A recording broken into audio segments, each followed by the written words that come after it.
Hello, you guys. First of all, happy Easter. I do not know why Easter is happening in March. I've never in my entire life had celebrated Easter when it was in March. I guess that's the new thing now.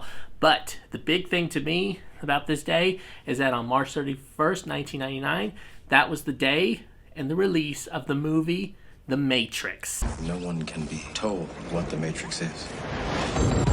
You have to see it for yourself. So if you went up to somebody now and actually asked them, hey, what do you think of The Matrix? People will probably give you the answer like, yeah, it's a good movie. Typical sci-fi movie you see every day now. That is not the answer people would give you in 1999.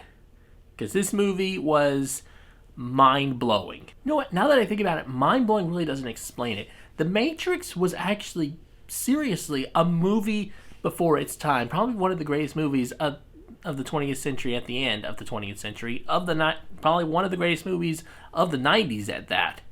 It was such, at that time, it was such a risk-taker movie because it combined so many genres that people didn't really see in one movie, and it really worked. And it brought so much aspect of visual effects to fight sequences, how action can be portrayed in a movie, and also redefining science fiction at that, seeing it in the technology side. I mean, there's just so many aspects of this movie that would be considered a risk in the 90s, but they put it all together, and it's amazing.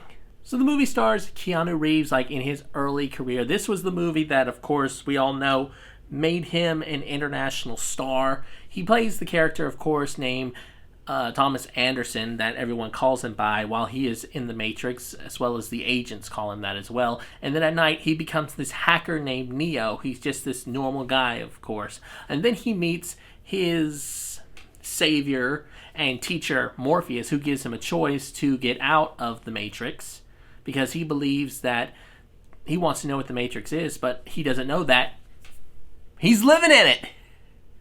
He is living in some form of suspended technological animation to keep him from knowing the truth that machines put him there just so they could use him for energy. And from the moment this movie starts, I mean, you already know that there's something off about this world. Something is not right here because, I mean, Carrie Ann Fisher, who plays Trinity, Neo's love interest, spoiler alert if you haven't seen the movie, she is doing some kind of, MMORPG crane kick to cops that are kicking them through the walls, and then she's running on the walls, and you're like, oh my god, what the hell just happened? The thing about Neo, Trinity, and Morpheus is that since they are they are technically hacking into the Matrix so they could be there, is that they have the ability to bend the rules of the Matrix. That's why they're able to, do all these crazy things like jump high or, know martial arts like in an instant. And, they can just beat up everybody like whole armies as long as they're not agents. And the thing is that Morpheus believes that Neo is special. He is the one who can beat the agents. The rest of everybody are just like superheroes. Neo, in this world, is God. I will honestly say the story that the Matrix was is not uncommon. Find the chosen one, teach him to be who he is so he can destroy the villain.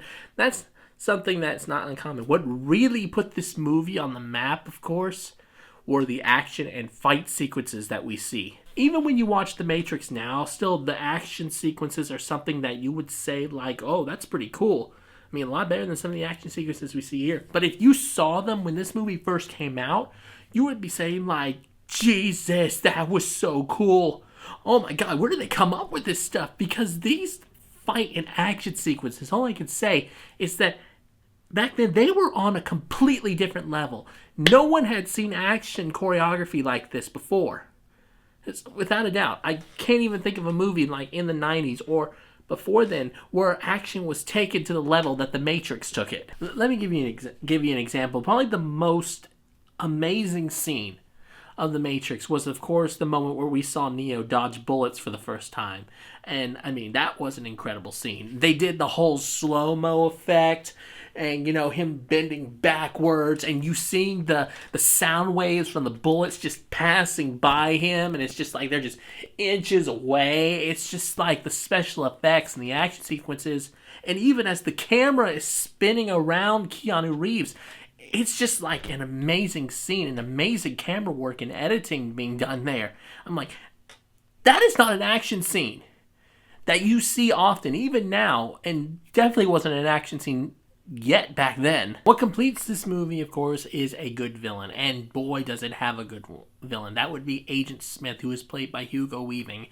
And although there are a total of 3 agents in this movie, and they're all the villains, Agent Smith really differentiates from the other agents. The other 2 agents, other than him, act nothing more than just like robots. They just speak like robots and talk like robots.